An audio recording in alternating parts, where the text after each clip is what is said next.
1er septembre 1985. Après plus de 70 ans de mystère, il réapparaît enfin, gisant au fond de l'Atlantique Nord, déchiré mais intact. Le Titanic. Voici son histoire.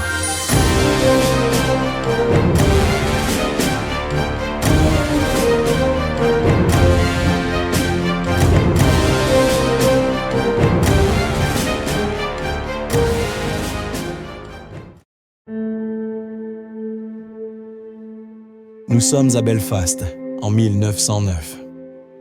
Dans les chantiers navals Harland & Wolff, des milliers d'ouvriers s'affairent à la construction d'un projet titanesque, le plus grand paquebot jamais imaginé. Le Titanic, conçu par la compagnie White Star Line, devait incarner le summum de la technologie et du luxe.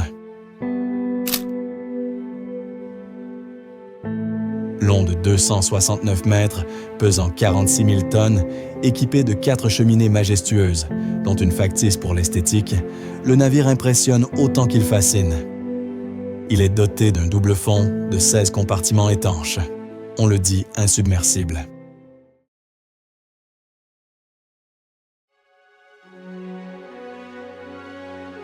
Le 10 avril 1912, le Titanic quitte Southampton. À son bord, le gratin de la haute société, des millionnaires, aristocrates, banquiers. En première classe, rien n'est laissé au hasard. Les cabines ressemblent à des suites de luxe, certaines avec cheminée et mobilier en acajou.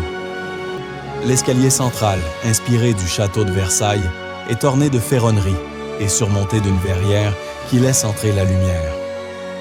La première classe possède également des salons de lecture, une salle de sport, un café parisien et bien d'autres choses démesurées. On se croirait dans un palace terrestre. Mais dans les ponts inférieurs, en troisième classe, ce sont des familles modestes venues d'Europe de l'Est, de Scandinavie, d'Irlande, qui espèrent commencer une nouvelle vie en Amérique. Ici, pas de dorure, ni de salon feutré. Les cabines sont simples, parfois partagées par plusieurs membres d'une même famille. Les couloirs sont étroits, mais les passagers chantent, rient, vivent avec l'espoir. Ils ne le savent pas encore, mais l'Atlantique Nord va briser leur élan. Dans les cales profondes du Titanic, on ne voyage pas avec le même confort, mais on partage le même destin. Le Titanic file à plus de 22 nœuds, soit environ 41 km/h. À bord, l'ambiance est paisible, presque festive. Pourtant, dans les heures qui précèdent le drame, plusieurs navires dans la zone lancent l'alerte. Parmi eux, le Carpathia, qui envoie 2 messages clairs. Iceberg repéré sur votre trajectoire. Malgré ces signaux d'alarme, le commandant Edward Smith, l'un des plus chevronnés de la White Star Line, ne réduit pas la vitesse. Pourquoi? Parce qu'à l'époque, les grandes compagnies rivalisent pour la traversée la plus rapide de l'Atlantique. Aller vite, c'est prestigieux. C'est bon pour les affaires. La nuit du 14 avril 1912, à 23h40, la mer est d'un calme absolu, ce qu'on appelle une mer d'huile. Un piège en réalité, car l'absence de vagues rend les icebergs invisibles dans la pénombre. Depuis la vigie, le cri tant redouté surgit. Iceberg en devant!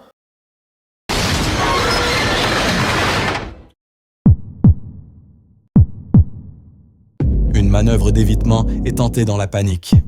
Les machines sont stoppées, la barre est tournée, mais il est déjà trop tard. Le géant de fer heurte la glace sur tribord. L'iceberg laboure la coque sur près de 90 mètres, déchirant 6 compartiments étanches. Le sort du Titanic est désormais scellé.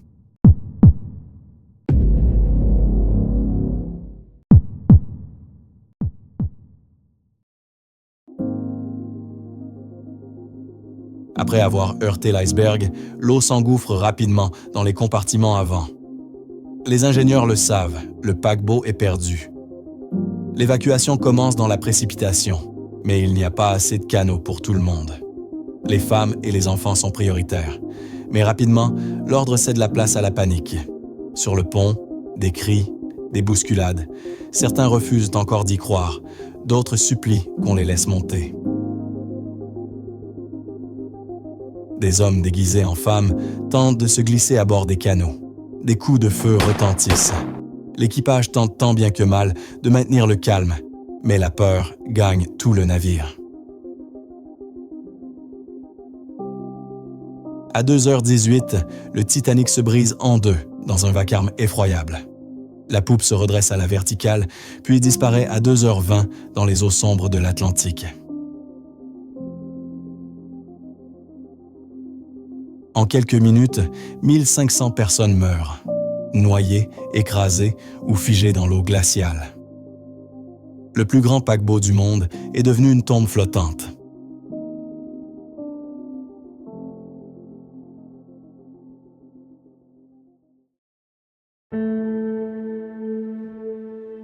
Le RMS Carpathia n'arrivera sur les lieux du drame qu'à 4 heures du matin, près de 2 heures après la disparition du Titanic dans l'Atlantique Nord. Dans l'obscurité glaciale, au milieu des cris qui s'éteignent lentement, les marins repêchent les rares survivants, transis, épuisés, choqués. Sur les 2200 passagers et membres d'équipage, seuls 706 seront sauvés. Tous les autres, plus de 1500 âmes, resteront à jamais sous les eaux. Les récits de cette nuit sont bouleversants. Des hommes ont cédé leur place pour sauver leur épouse et leurs enfants. Des couples âgés, refusant d'être séparés, ont choisi de mourir ensemble, main dans la main. Certains officiers ont tenu leur poste jusqu'au bout. D'autres ont craqué sous la pression. Mais au-delà de l'émotion, les erreurs humaines sont criantes. Plusieurs canots ont quitté le navire à moitié vide. Il n'y avait pas de jumelles dans la vigie. Des messages radio de détresse ont été mal reçus, ignorés ou perdus dans le chaos. Des minutes précieuses ont été gaspillées. L'enquête internationale qui suit crée une onde de choc dans l'opinion publique. Des responsabilités sont pointées. Des survivants témoignent avec douleur. Talking about this incident bother you like you have been today? Talking about it? I should probably dream about it tonight. Have another nightmare. You'd think I'm too old for that, but you'd be amazed. You lie in bed at night and the whole thing comes round again.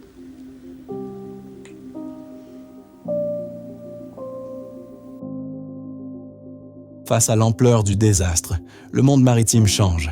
Plus de canots par passager, des exercices de sécurité obligatoires, des veilles radio 24 heures sur 24. Des règles nées trop tard pour ceux qui ont sombré cette nuit-là. Le Titanic n'était pas seulement un naufrage, c'était un électrochoc mondial. Et un rappel tragique que même les géants peuvent couler.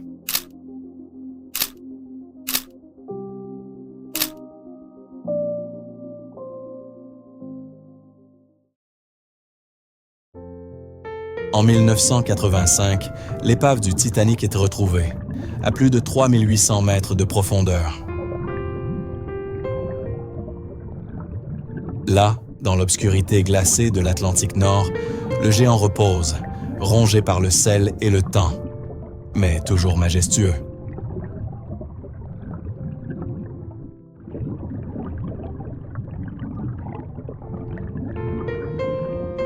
Depuis, il fascine. Films, musées, objets retrouvés. Le Titanic est devenu une légende. Mais au-delà du mythe, il y avait des êtres humains. Des passagers avec des rêves, des familles, des départs vers un nouveau monde. Des vies brisées en pleine nuit, dans le silence et le froid. Le Titanic n'est pas seulement un naufrage. C'est une mémoire. Un rappel que derrière chaque page d'histoire, il y a des visages, des noms et des destins